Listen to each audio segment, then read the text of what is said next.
Good morning students. आप सभी का स्वागत है। हमारा चैप्टर चल रहा है बहुलक पॉलीमर्स और आज इस चैप्टर में हम लास्ट टॉपिक पढ़ेंगे जिसका नाम है जैव निम्नीय बहुलक बायोडिग्रेडेबल पॉलीमर्स। तो आज की इस वीडियो में हम पढ़ेंगे कुछ संश्लेषित सिंथेटिक जैव निम्नीय बहुलकों के बारे में।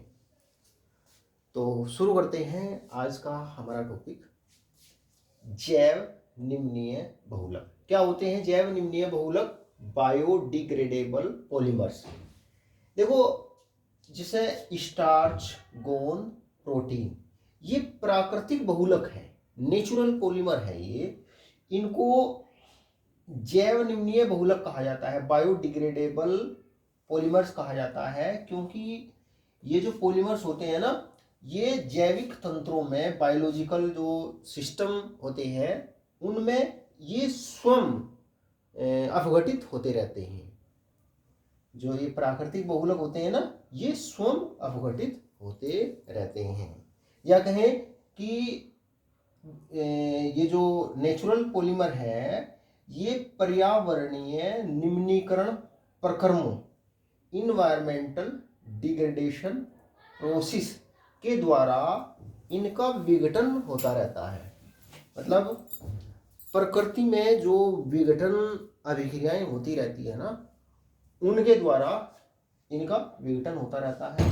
और इनके द्वारा, क्योंकि इनका विघटन होता रहता है, तो ये पर्यावरणीय प्रदूषण उत्पन्न नहीं करते, इन्वायरमेंटल पोल्यूशन ये उत्पन्न नहीं करते।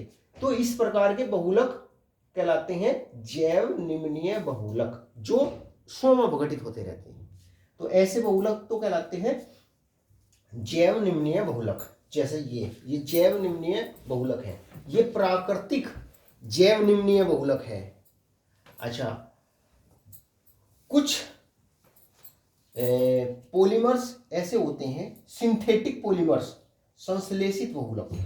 बल्कि अधिकांश जो संश्लेषित बहुलक होते हैं ना, सिंथेटिक पॉलीमर्स, जैसे पॉलीथीन, टेफ्लॉन और दूसरे पीवीसी आदि, ये सिंथेटिक पॉलीमर्स होते हैं।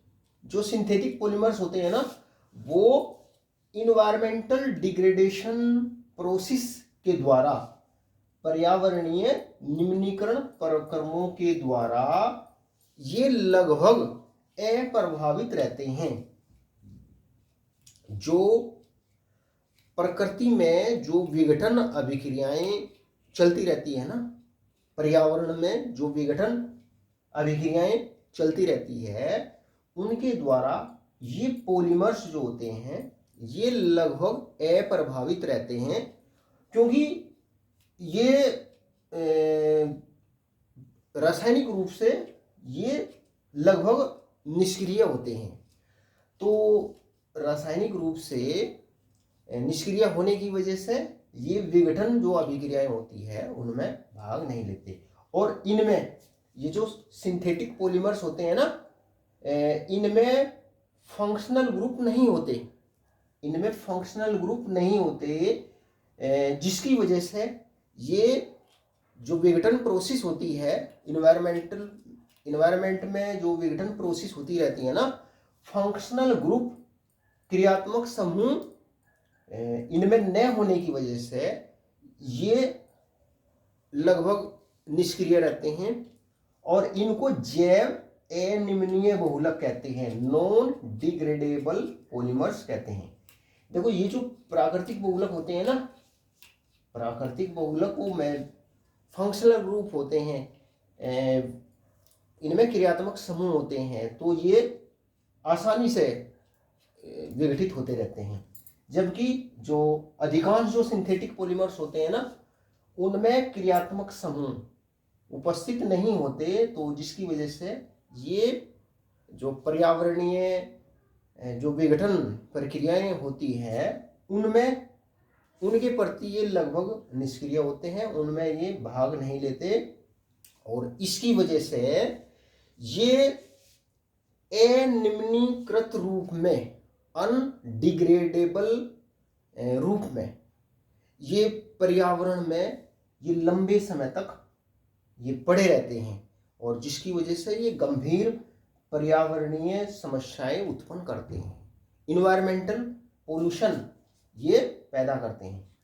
जो जैव अनिम्नीय बहुलक होते हैं ना, नॉन डिग्रेडेबल पॉलीमर्स जो होते हैं, ये केमिकली इनएक्टिव होने की वजह से ये पर्यावरण में लंबे समय तक ऐसे ही पड़े रहते हैं। जो इन्वायरमेंटल डिग्रेडेशन प्रोसेस होती है ना, उनके प्रति ये सर्वथा, ये समझ लीजिए, प्रतिरोधी होते हैं, क्वाइट रेजिस्टेंट होते हैं जो इन्वायरमेंटल डिग्रेडेशन प्रोसेस होती है। तो उस वजह से ये जो जैव अनिम्नीय बहुलक होते हैं ना, इनका स्वयं अपने आप विघटन नहीं होता, या बहुत धीरे धीरे लंबे समय में इनका विघटन होता है, तो जिससे ये गंभीर पर्यावरणीय समस्याएं उत्पन्न करते हैं। इन्वायरमेंटल पोल्यूशन इनकी वजह से उत्पन्न होता है। तो इस बात को ध्यान में रख करके, मतलब जो सिंथेटिक पॉलीमर्स होते हैं ना, ये इनके द्वारा गंभीर इन्वायरमेंटल प्रॉब्लम्स उत्पन्न होती है। तो इन बातों को ध्यान में रख करके कुछ नए संश्लेषित बहुलक बनाए गए जो जैव निम्नीय होते हैं। जो नए प्रकार के बहुलक बनाए गए और उनको डिजाइन किया गया, उनको डेवलप किया गया, वो जैव निम्नीय बहुलक होते हैं। और इनमें भी जो ये नेचुरल पॉलीमर होते हैं ना, इनके समान उनमें फंक्शनल ग्रुप होते हैं, तो जिसकी वजह से वो जैव निम्नीय होते हैं, बायोडिग्रेडेबल होते हैं। कुछ समय के पश्चात में वो स्वयं विघटित होना शुरू हो जाते हैं। तो अब हम कुछ उदाहरण देखते हैं, इंपॉर्टेंट उदाहरण जैव निम्नीय बहुलकों के बारे में। देखो, जो एलिफेटिक पॉलिएस्टर होते हैं, जैव निम्नीय जो संश्लेषित जैव निम्नीय बहुलक होते हैं ना, वो क्या होते हैं, मुख्यतः वो एलिफेटिक पॉलिएस्टर होते हैं। और इनके मुख्य उदाहरण जो है ना, वो इस प्रकार से। पहला, पोली बीटा हाइड्रोक्सी, पहला संश्लेषित जैव निम्नीय बहुलक। देखो, जो प्राकृतिक बहुलक होते हैं, प्राकृतिक बहुलक तो होते ही जैव निम्नीय है, बायोडिग्रेडेबल होते हैं। और जो अधिकांश संश्लेषित बहुलक होते हैं, जो सिंथेटिक पॉलीमर होते हैं, वो जैव अनिम्नीय होते हैं, नॉन बायोडिग्रेडेबल होते हैं। लेकिन कुछ नए प्रकार के संश्लेषित बहुलक बनाए गए हैं जो बायोडिग्रेडेबल होते हैं, और ये मुख्यतः होते हैं एलिफेटिक पॉलिएस्टर। और इसका उदाहरण ये है, पहला उदाहरण very important, poly beta hydroxy, poly beta hydroxy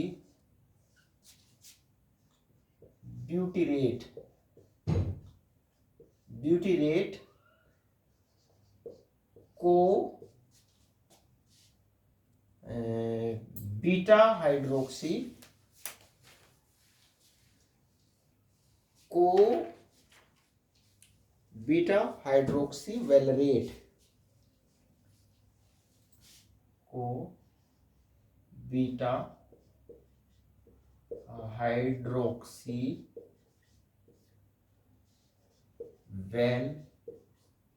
valerate, और इसको शॉर्ट में कहते हैं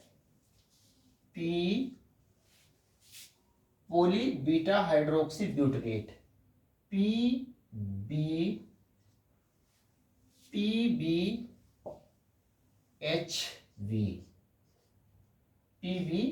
HB, poly beta hydroxy butyrate, poly beta hydroxy, sorry H पहले लिखेंगे, ये PHBV, poly beta hydroxy butyrate co beta hydroxy valerate, PHBV। ये एक संश्लेषित सिंथेटिक जैव निम्नीय बहुलक है और इसका निर्माण बीटा हाइड्रोक्सी ब्यूट्रिकम और बीटा हाइड्रोक्सी पेंटेनोइक अम्ल के बहुलकन से होता है। तो बीटा हाइड्रोक्सी ब्यूट्रिक अम्ल का सूत्रीय होता है CH3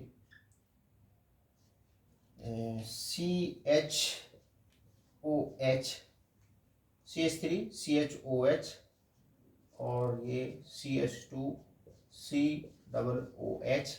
ये क्या है, देखो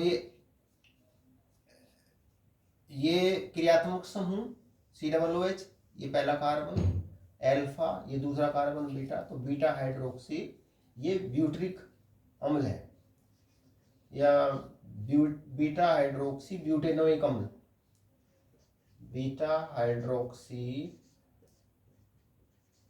ब्यूटेनोइक,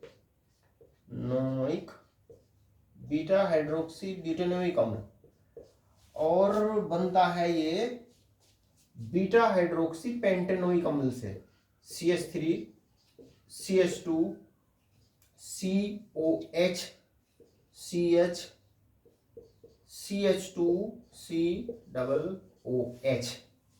तो इसका नाम है बीटा हाइड्रोक्सी पेंटेनोइक अम्ल, पेंटेनोइक बीटा हाइड्रोक्सी पेंटेनोइक अम्ल।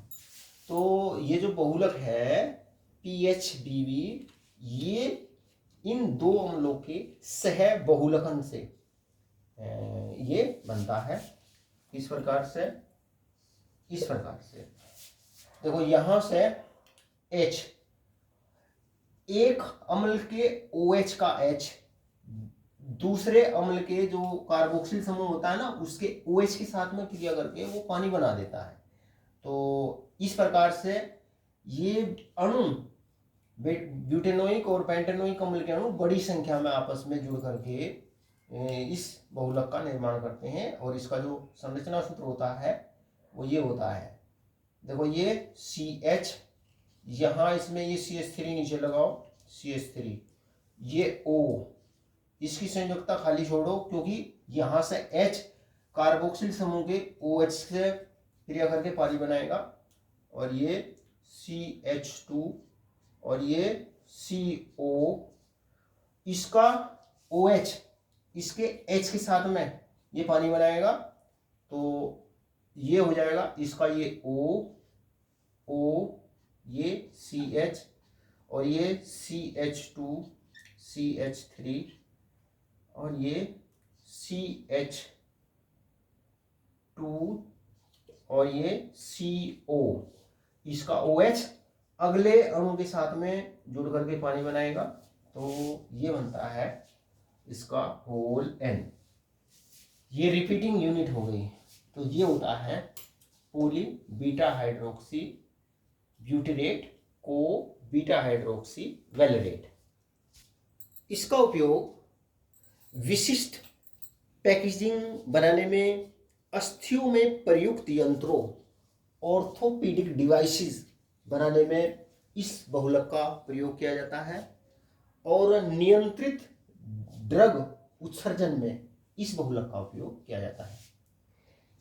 देखो जो कैप्सूल होते हैं ना, कैप्सूल की जो प्लास्टिक होती है ना, वो उसको बनाने में इस पोली बीटा हाइड्रोक्सी ब्यूटेरेट को बीटा हाइड्रोक्सी वेलरेट PHBV बहुलक का उपयोग किया जाता है।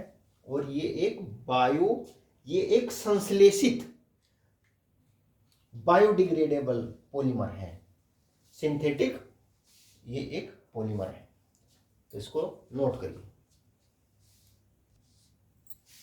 अब अगला जैव निम्नीय बहुलक लेते हैं जिसका नाम है ग्लिप्टल।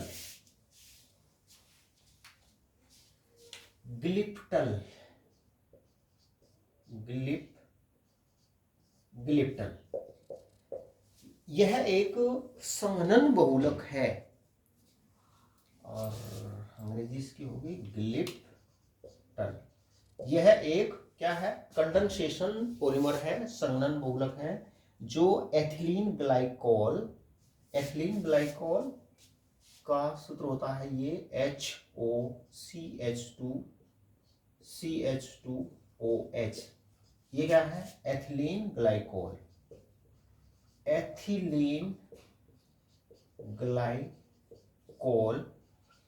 ये एथिलीन ग्लाइकोल और थैलिक अम्ल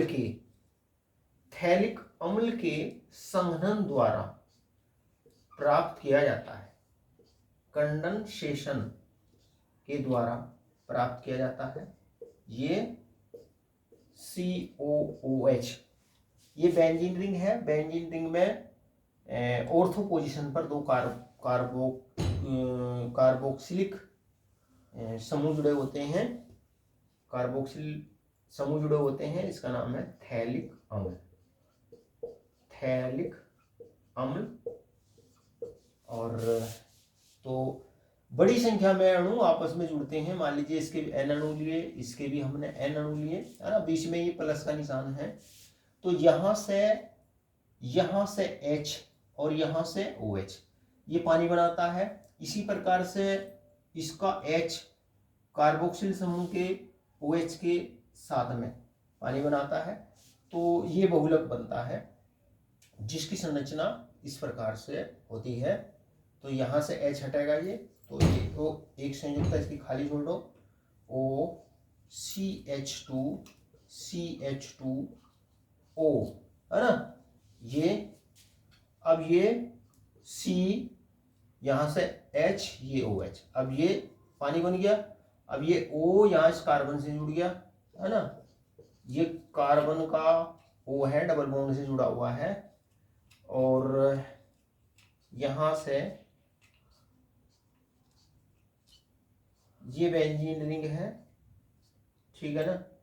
और इसी प्रकार से इसमें ये C डबल बॉन्ड O और ये इसकी संयुक्ता खाली छोड़ो, इसका होल N और 2NH2O।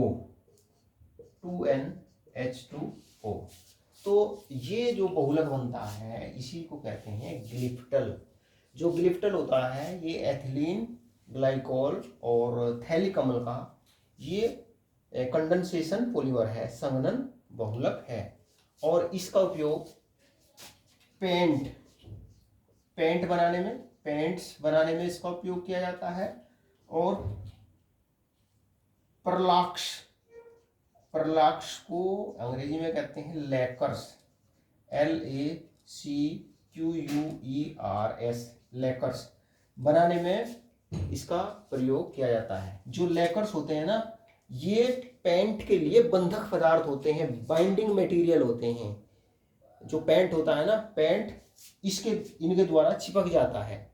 जब फर्नीचर पर इनका पेंट करते हैं ना, तो उससे पहले ही लेकर लगाया जाता है फर्नीचर के ऊपर।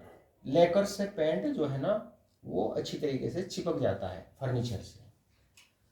तो ग्लिप्टल का उपयोग पेंट्स और लेकर के निर्माण में, जो भवन निर्माण सामग्री है उनके निर्माण में इसका उपयोग किया जाता है।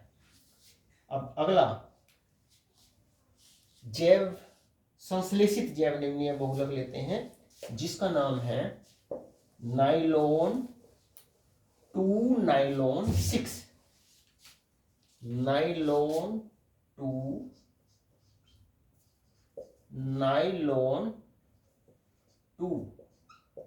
नाइलॉन 6। नाइलॉन 2 नाइलॉन 6 ये एक सिंथेटिक बायोडिग्रेडेबल पॉलीमर है, संश्लेषित जैव निम्नीय बहुलक है। यह है ग्लाइसिन व एमिनो कैप्रोइक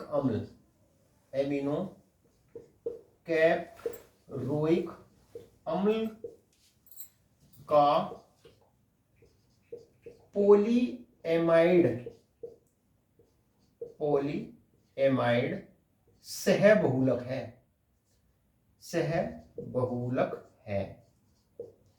कोपोलीमर है। ये जो नाइलॉन 2 नाइलॉन 6 है ना, ये एक पॉलीएमाइड है ना। देखो ये बनता है ग्लाइसिन और एमिनो कैप्रोइक अम्ल के संघनन से। तो किस प्रकार से? ग्लाइसिन का सूत्र ये होता है NH2CH2COOH। ये क्या है? ये है ग्लाइसिन। और एमिनो कैप्रोइक अम्ल ये होता है NH2CH2 का होल 5 COOH। ये है नाम यहाँ पे लिखा हुआ है इसका, एमिनो कैप्रोइक अम्ल। तो इनके अणु बड़ी संख्या में जुड़ करके ये बनाते हैं नाइलॉन 2 नाइलॉन 6। और देखो यहाँ से एक H अगले अणु के कार्बोक्सिल समूह के OH के साथ में पानी बनाएगा, तो यहाँ से H हटेगा और ऐसे ही इसमें से OH में से OH कार्बोक्सिल समूह में से OH हटेगा, यहाँ से H हटेगा, यहाँ से OH हटेगा। तो ये बनता है HNCH2COHN। देखो ये एमाइड पेप्टाइड बॉन्ड बन गया ना ये, तो इसलिए ये एक पॉलीएमाइड है। CH2 का होल 5 CO का होल N, CO का होल N। तो ये बनता है नाइलॉन 2 नाइलॉन 6। और ये क्या है? ये एक पॉलीएमाइड बहुलक है। और इसको नाइलॉन 2 नाइलॉन 6 इसलिए कहते हैं क्योंकि ये एक तो ग्लाइसिन से बनता है जिसमें 2 कार्बन होते हैं, 1 2, है ना। और एक बनता है ये एमिनो कैप्रोइक अम्ल से जिसमें 6 कार्बन होते हैं, इसलिए उसको बोलते हैं नाइलॉन 2 नाइलॉन 6। और ये भी एक सिंथेटिक बायोडिग्रेडेबल पॉलीमर है, संश्लेषित जैव निम्नीय बहुलक है। तो प्यारे विद्यार्थियों, आज मैंने आपको बताए जो बायोडिग्रेडेबल पॉलीमर्स होते हैं उनके बारे में। तो प्यारे विद्यार्थियों, आज की वीडियो में इतना ही। वीडियो अच्छा लगे लाइक करना, शेयर करना और चैनल को सब्सक्राइब करना। चैनल का नाम chemistry bye Ashok Kumar. Thank you. नमस्कार।